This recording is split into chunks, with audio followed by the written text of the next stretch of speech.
Question number 20 है students आपके पास a study of chemical kinetics of a reaction A plus B forms that of products. आपने बताना है कि रेट लॉ क्या होगा इस पर्टिकुलर रिएक्शन के लिए। आपके पास स्टूडेंट्स कंसंट्रेशन ऑफ A और B गिवन है। आपने क्या किया, कुछ सीरीज ऑफ रिएक्शंस कंडक्ट करवाया, उसमें आपने क्या किया कि कंसंट्रेशन A की कांस्टेंट रखी और B की कांस्टेंट रखी और चेक किया कि आपके पास रेट पे क्या असर पड़ रहा है इसका। स्टूडेंट सबसे पहले आपने क्या किया कि B की कंसंट्रेशन आपने कांस्टेंट रखी और आपने A की कंसंट्रेशन जो थी वो डबल कर दी। अब स्टूडेंट्स आपने जब डबल किया तो आपने देखा कि रेट जो है वो आपके पास डबल हो जाता है।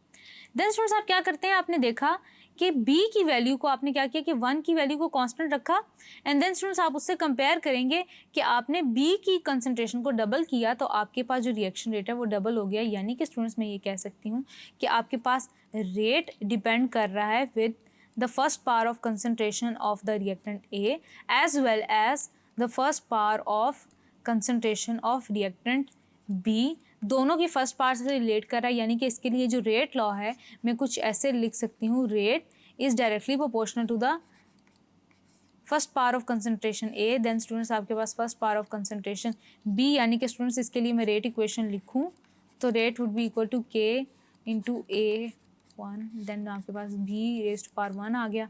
आप क्या करते हैं स्टूडेंट्स, आप रेट को कैलकुलेट करते हैं जब, यानी कि रेट ऑफ रिएक्शन को, तो 1 + 1 इज इक्वल्स टू 2 आ जाता है आपके पास। यानी कि स्टूडेंट्स आपके पास जो ऑर्डर ऑफ रिएक्शन है वो आपके पास 2 आ जाएगा। देन स्टूडेंट्स आपके पास क्वेश्चन नंबर 21 है कि some reactions taking place around the room temperature have activation energies around 50 kilo joules per mole. आपने बताना है कि value of factor E raise to power minus EA/RT कितना है एट 25 डिग्री सेल्सियस। तो स्टूडेंट्स यहाँ पे आप क्या करते हैं कि आपके पास एक्टिवेशन एनर्जी है EA, उसको आप कन्वर्ट कर देते हैं, उसको मल्टीप्लाई कर देते हैं 1000 के साथ, उसको आप जूल्स पर मोल में कन्वर्ट कर देते हैं।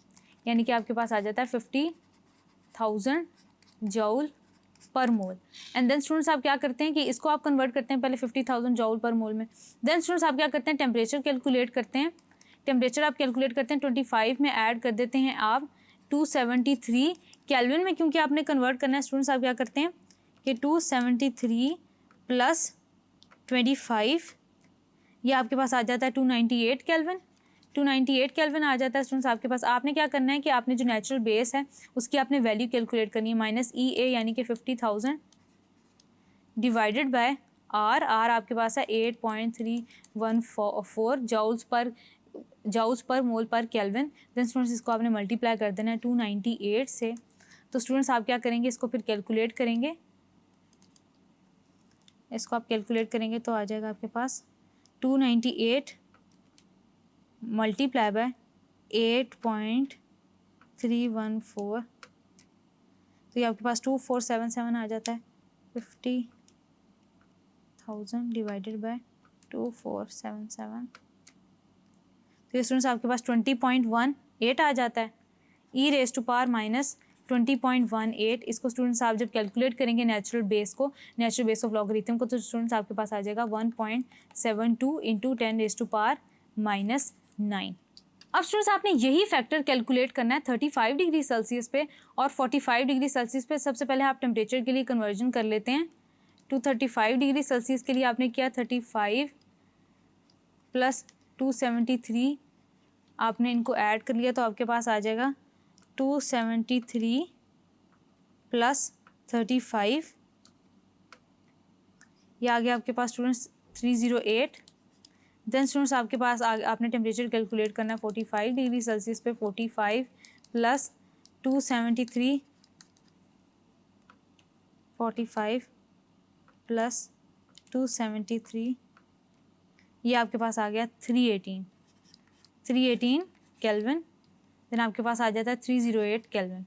अब स्टूडेंट्स आप क्या करेंगे, इन दोनों के लिए आपने कैलकुलेट करना है। आपने नोट करना है कि आपके पास इंक्रीज आता है E की वैल्यू के अंदर with the increase in every increase in 10 degree Celsius rise in temperature. तो स्टूडेंट्स आप क्या करेंगे कि आप दोनों के लिए नेचुरल बेस की वैल्यू कैलकुलेट कर देंगे। EA/RT for 35 degree Celsius it will be equal to E raise to power minus 50,000 divided by 8.314 into आपके पास आ जाता है 308। देन स्टूडेंट्स आपके पास आ जाता है E raise to power minus EA/RT। इसको आप कैलकुलेट करते हैं E raise to power minus 50,000 divided by 8.314 multiply by 318। तो स्टूडेंट्स आपके पास जो ई की आपके पास जो वैल्यू आती है वो आपके पास स्टूडेंट्स आती है EA/RT। ये स्टूडेंट्स आपके पास आ जाती है for that of 35 degree Celsius आपके पास आती है 3.31 इंटू 10⁻⁻⁹। देन स्टूडेंट्स आपके पास ये वैल्यू आती है for 45 degree Celsius approximately 6.21 into 10⁻⁻⁹। तो स्टूडेंट्स आपके पास फैक्टर्स की ये वैल्यू आती है। देन स्टूडेंट्स आपने ये देखना है कि with every 10 degree Celsius rise in temperature आपके पास वैल्यू जो है वो डबल हो रही है। Then students prove that for every 10 degree Celsius increase of temperature the factor doubles and so the rate constant also doubles. तो स्टूडेंट्स आपके पास ये पर्टिकुलरली रेट कांस्टेंट की वैल्यू है। आपने स्टूडेंट्स बताना है कि आपने मेंशन कर देना तीनों वैल्यूज़ को, तीनों को आप लिख देंगे। सबसे पहले स्टूडेंट्स आपके पास वैल्यू आई 1.72 इंटू 10⁻⁹। देन स्टूडेंट्स आपके पास वैल्यू आई रेट की, आपके पास वैल्यू आई 3.31 इंटू 10⁻⁹। फिर स्टूडेंट्स आपके पास वैल्यू आई 6.21 इंटू 10⁻⁹। तो स्टूडेंट्स ये एविडेंट है आपके पास ट्रेंड को देखते हुए कि with every 10 degree Celsius increase in temperature आपके पास जो रेट है वो भी डबल हो जाता है, यानी कि जो रेट कांस्टेंट है वो भी आपके पास डबल हो जाता है। देन स्टूडेंट्स आपके पास आगे क्वेश्चन नंबर 22 है कि hydrogen and iodine react to produce hydrogen iodide following data for rate constant at various temperature have been collected. तो स्टूडेंट्स आपसे पूछा गया कि आपने प्लॉट करना है graph between 1/t on X axis and log k on Y axis, measure the slope of this straight line and calculate the energy for activation. तो students इसके लिए आप पर्टिकुलरली क्या करेंगे कि इस टेम्परेचर के थ्रू आपने वैल्यू निकाल लेनी है log k की। आपने स्टूडेंट्स इसी तरह आपने टेबल बनाना है, आपने क्या करना है log ले लेना है k का, यानी कि तमाम जो आपके पास टेम्परेचर की वैल्यूज़ हैं उनका आप लॉग ले लेंगे। साथ ही साथ स्टूडेंट्स आप क्या करेंगे कि आप 1/t की वैल्यूज़ ले लेंगे, यानी कि 1/t की वैल्यूज़ आपने पर केल्विन के अंदर आपने कैलकुलेट कर लेनी है। और स्टूडेंट्स आप क्या करेंगे उनको आप प्लॉट करेंगे, लॉग के को आप प्लॉट कर लेंगे वाई एक्सिस पे, जबकि 1/t की वैल्यूज़ जो कि पर केल्विन में होंगी उनको आप एक्स एक्सिस पे ले लेंगे। और एज अ रिजल्ट स्टूडेंट्स आप क्या करेंगे कि आपके पास नेगेटिव स्लोप आएगी, जैसे कि स्टूडेंट्स आप अपने सामने देख सकते हैं। ये जो नेगेटिव स्लोप होगी स्टूडेंट्स, ये जो वैल्यूज़ देगी उसके थ्रू आप क्या करेंगे कि आप स्लोप की वैल्यू कैलकुलेट करेंगे, स्लोप की वैल्यू कैलकुलेट करेंगे जो कि आपके पास होगी -EA/2.303 इंटू आर।